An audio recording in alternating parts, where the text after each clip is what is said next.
कि किसी कानून में राष्ट्रपति को 3 महीने के भीतर फैसला लेना है, इसका मतलब आप देश को अराजकता की तरफ ले जा रहे हैं। देखो, तो इस समय पर सुप्रीम कोर्ट के ऊपर मैं तो 3 बड़े प्रश्न मानता हूं। न्यायपालिका को चाहिए कि वो अपनी साख को बचाने के लिए इन विषयों पर बहुत स्पष्ट होकर आगे बढ़े।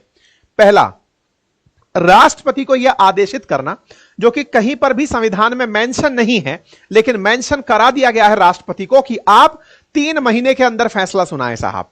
तो आप आदेश देने वाले होते कौन हो? आर्टिकल 142 आपको यह पावर देता है कि आप इंटरप्रिटेशन करें, न्याय की पालना करवाएं, लेकिन यह कैसा इंटरप्रिटेशन कि आप आदेशित कर रहे हैं। नंबर 1, अगर आप आदेश कर रहे हैं तो न्यायपालिका फिर आप ही चला लीजिए, और न्यायपालिका अगर आपको ही चलना है, पूरा देश आप ही को चलाना है, तो फिर संसद का इतना खर्चा क्यों कराना? हमारे देश में हर 5 साल में इलेक्शन क्यों कराना? नंबर 1।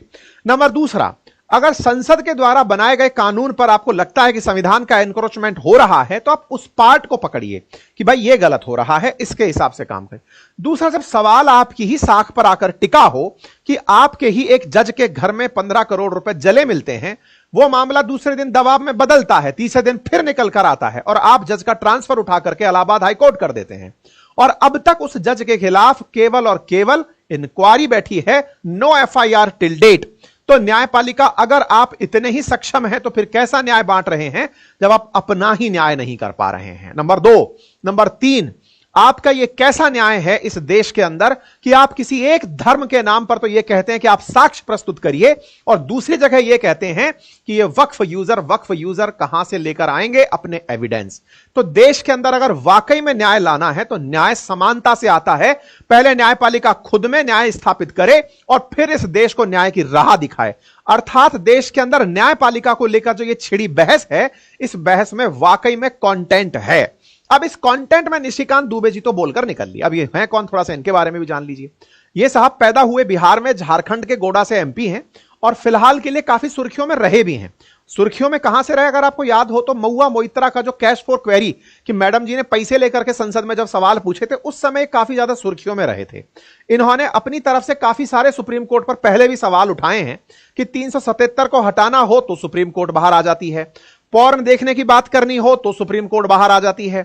मतलब सुप्रीम कोर्ट का तो मकसद यह हो गया कि हम अपने आप को प्रोग्रेसिव कैसे दिखाएं, हम दुनिया को लिबरल कैसे रखें, दिखाएं कैसे कि हम पढ़े लिखे लोगों की संस्था हैं, हम लोगों को यह कैसे बताएं कि देखो हम स्टेट फॉरवर्ड आगे बढ़ते हुए देश हैं। इसको बताने के लिए सुप्रीम कोर्ट कुछ ऐसे फैसले देती है ताकि दुनिया में उनकी चर्चा हो कि वाह क्या कर दिया है। चाहे अब 377 की बात हो तो समलैंगिकता पर जब अमेरिका खुद सख्त है, लेकिन हमारी देश बताता है कि नहीं सर ये तो कुछ भी संभव है। खैर, इन्होंने काफी सारे मसले उठाए, उन सब पर मैं नहीं जाऊंगा। फिलहाल के लिए जो बात अभी की है मैंने वो आपके सामने रख दी। ये सारे वो बातें हैं जब सुप्रीम कोर्ट ने एविडेंस मांगे, चाहे वो किसी भी केस में हो, कृष्ण जन्मभूमि हो या ज्ञान व्यापी हो, राम मंदिर हो, इन सब चीजों के अंदर एविडेंस एविडेंस एविडेंस। लेकिन वक्फ प्रॉपर्टी के अंदर वक्फ बाय यूजर की जो बात है, उन प्रॉपर्टीज को तब तक के लिए स्टे लगा दिया गया है कि आप तब तक उन जमीनों पर सरकार कोई फैसला मत लेना जब तक हम अगली हियरिंग इस बात पर नहीं कर लेते। सुप्रीम कोर्ट ने जिस तरह से यहां पर डिफेंस दिया है वक्फ प्रॉपर्टीज का, उससे लोग उन्हीं से सवाल पूछ रहे हैं कि आफ्टर ऑल आप चाहते क्या हैं? न्याय के नाम पर हुई असमानता कहीं देश के अंदर अस्थिरता ना ले आए, निशिकांत दुबे का यही प्रश्न है। इसको लेकर के यदि कानून सुप्रीम कोर्ट ही बनाएगा तो संसद भवन को बंद कर देना चाहिए। ऐसा निष्कर्ष है कि न्यायपालिका न्याय समानता आधारित अगर है तो कृपया करके ऐसा न्याय बनाइए कि लोग आपके न्याय पर विश्वास करें। कानून बनाना आपका काम है तो फिर संसद बंद ही कर दीजिए, क्योंकि कानून बनाना कानूनी रूप से तो लेजिस्लेचर का काम है, संवैधानिक रूप से काम उन्हीं का है। लेकिन आपको एक आर्टिकल मिला 142, उसके साथ आप इतने बड़े हो गए कि राष्ट्रपति को दिशा दिखाने निकल लिए। खैर, इस बात पर जब थोड़ी ज्यादा बातें बढ़ने लगी, लोग इस बात को उठा उठा करके डालने लगे कि देखो निशिकांत दुबे ने क्या कह दिया, एक सांसद ने क्या कह दिया। और जब महुआ मोइत्रा के मामले में आप ऑलरेडी सुर्खी में रह चुके हो तो टीआरपी बेस काम हो गया, तो सब लोग उतर आए और सब इनके साथ साथ अपोजिशन वाले जो हैं बढ़िया से इनको ग्रिल करने लगे। संजय दीक्षित जी उतर कर आए, कहने लगे कि साहब ये तो बिल्कुल गलत है, ऐसा नहीं किए। जय जयराम रमेश जी कांग्रेस से उतर के आए कि नहीं नहीं बिल्कुल गलत बात है, बिल्कुल सुप्रीम कोर्ट के ऊपर इस तरह की टिप्पणी करना गलत है, देश में लोकतंत्र के लिए सुप्रीम कोर्ट पर टिप्पणी गलत है। महुआ मोइत्रा निकल कर आई, कहने लगी कि साहब पिटबुल, पिटबुल एक कुत्ते का नाम है, बोले कोई कुत्ता तभी भौंकता है जब उसका मास्टर उसे कहता है। मास्टर से मतलब इनका सरकार के मंत्रियों से है, मतलब एक तरह से समझिए अमित शाह जी से या फिर नरेंद्र मोदी जी से, कि उनने कहा होगा तब ये ऐसी बात, इनका तो पर्सनल चल रहा है ना उनसे। तो ऐसे में जब इनका पर्सनल पर्सनल चल रहा है, तो ये बस इस बात को डायरेक्ट ना करके इनडायरेक्ट करने लगी। तो इनका तो भाई, इनकी जब सांसदी को इन्होंने दांव पे लगवा दिया था निशिकांत जी ने, तो इनका तो अलग मामला है, तो ये उस पर आई। तेजस्वी जी से जब पूछा गया तो इनने भी कहा कि भाई देखो, सुप्रीम कोर्ट पर टिप्पणी, आप और हम भी इस बात को मानते हैं कि न्यायपालिका पर सवाल नहीं खड़े होने चाहिए। इस देश को चाहिए कि वो न्यायपालिका पर सवाल ना उठाए, क्योंकि न्यायपालिका से ही तो उम्मीद है कि आपके फंडामेंटल राइट का वही फाइनली संरक्षण करेगा। लेकिन जब वो दूसरों के अधिकारों का एनक्रोचमेंट करेगा या फिर किसी एक पक्ष को न्याय से वंचित रखेगा, तो उस पक्ष के द्वारा जो बातें आएंगी वो केवल आपकी इज्जत में उन बातों को ना रखे, ये एक बड़ा सवाल खड़ा कर देता है। ऐसे ही बीजेपी के एक लीडर हैं दिनेश शर्मा जी, इनका बयान काफी निकल के आया। इन्होंने भी अपनी तरफ से यही कहा कि साहब, अंबेडकर साहब ने जब कॉन्स्टिट्यूशन बनाया था तो सबका स्पष्ट कार्य विभाजित किया था। स्पष्ट कार्य विभाजन में अगर कोई परिवर्तन हो रहा है तो फिर उस पर प्रतिक्रियाएं आती हैं। खैर, इस बात से मतलब जो बीजेपी के जो अध्यक्ष साहब हैं जेपी नड्डा जी, उन्होंने साफ साफ किनारा करते हुए बढ़िया सा एक ट्वीट लिख दिया और कहा कि न्यायपालिका और देश के चीफ जस्टिस पर दिए गए बयान से भारतीय जनता पार्टी का कोई लेना देना नहीं है। तो भाई साहब, इनके कमेंट में भी लोग भर भर के पहुंच गए कि फिर से आ गए आप उसी तरह जैसे आप नुपुर शर्मा को नहीं बचा पाए, आज आप फिर से आकर निशिकांत दुबे को अकेला छोड़ दिए। कमेंट बॉक्स इनका भी पूरी तरह से ट्विटर पर भरा पड़ा है और उसमें लोग इनसे यही कह रहे हैं कि वाह, यही अपेक्षा थी आपसे कि आप इनको इस बार नहीं बचाएंगे, लेकिन कोई बात नहीं, आप 240 तक तो आ ही गए हैं। 400 का सपना देखते देखते अगर ऐसा ही रहा कि आप अपनी तरफ से फायदे की चीज देखकर चुप रहे, तो आने वाले समय में आपको और भी नुकसान हो सकते हैं। खैर, इनकी भी मजबूरी है, जेपी नड्डा जी की। क्यों मजबूरी है? क्योंकि इन्हें भी बहुत बार न्यायपालिका की जरूरत पड़ती है। देश में बहुत सारे ऐसे लैंडमार्क डिसीजन हैं जो न्यायपालिका के माध्यम से ही सिद्ध हो पाए हैं। चाहे 370 के हटने पर न्यायपालिका का फैसला हो, चाहे राम मंदिर पर फैसला हो।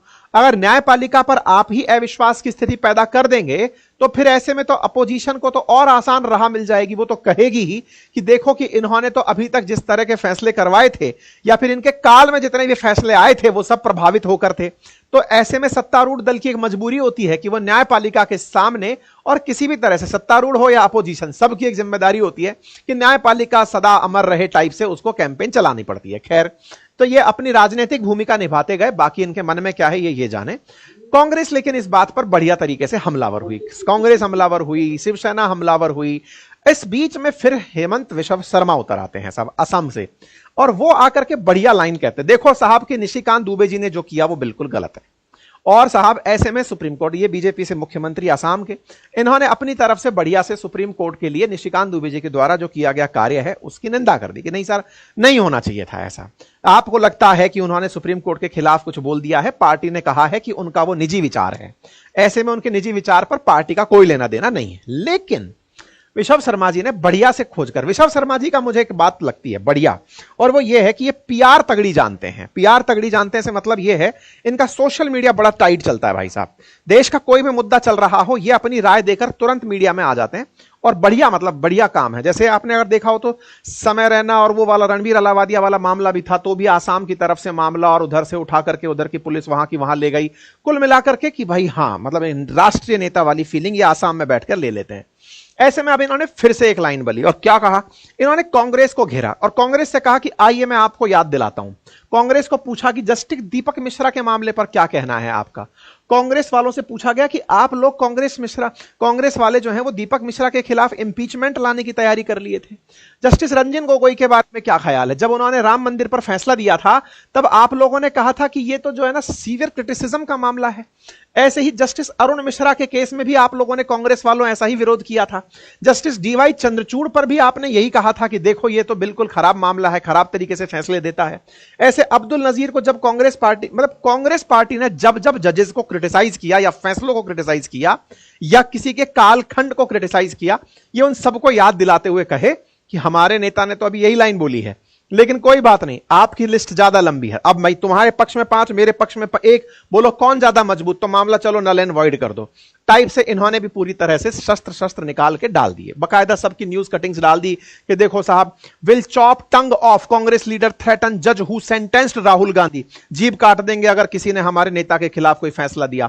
Had he prayed for other issue, Congress leader slam CJI Chandrachud, prayer for Ayodhya.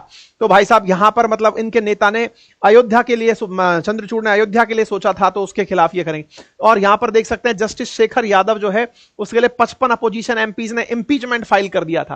Congress to justice Dipak Misra withdrew from duty. तो बोले ये आप ही लोगों का कालखंड था जब आप लोगों ने ऐसा सब काम किया था।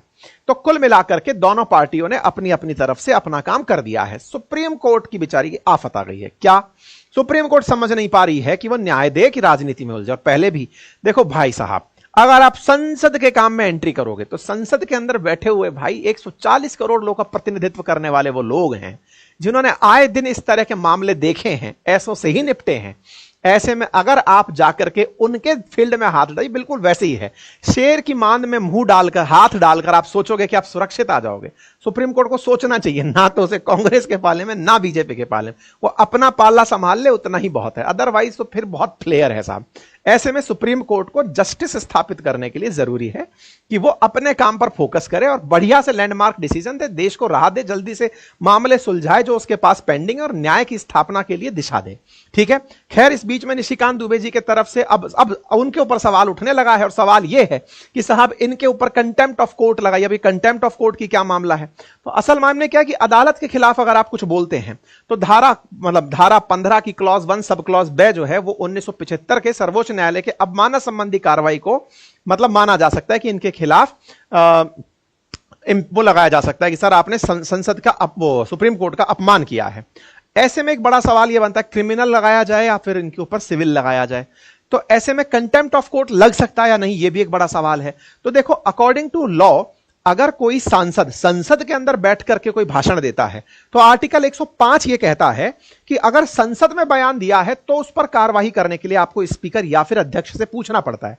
लेकिन अगर संसद से बाहर बयान दिया है तो उसके ऊपर कार्रवाई की जा सकती है। तो अब सुप्रीम कोर्ट का यह देखना होगा कि सुप्रीम कोर्ट इस मामले को कैसे लेती है, कि सुप्रीम कोर्ट पर टिप्पणी अगर की गई है तो सुप्रीम कोर्ट इससे आहत होती है या नहीं।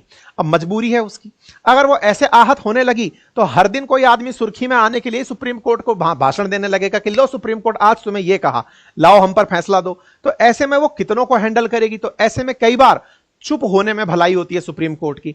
अब देखना होगा कि सुप्रीम कोर्ट इस मामले को कितना ऊपर लेकर जाती है। फिलहाल के लिए आप ये मानकर चलिए कि अकॉर्डिंग टू लॉ ये कंटेम्प्ट का मामला हो सकता है, ये न्यायपालिका डिसाइड करेगी। लेकिन अगर ये होता है तो ऐसे में सुप्रीम कोर्ट ऐसा फैसला लेती है नहीं, ये बड़ी बात है। बीजेपी निशिकांत जी के साथ क्या करेगी वो उनका पार्ट है, लेकिन आप इस विषय पर क्या सोचते हैं अपनी राय कमेंट बॉक्स में अवश्य रखिएगा। सेशन लंबा हुआ क्योंकि मुझे आपको बहुत कुछ इसके बारे में बैकग्राउंड देने के लिए बताना पड़ा, उसके लिए क्षमा प्रार्थी हूं। अगर जानकारी पसंद आई हो तो अपने साथियों से इसे अवश्य साझा करें और आप इस विषय वस्तु पर क्या सोचते हैं अपनी राय कमेंट बॉक्स में जरूर रखें।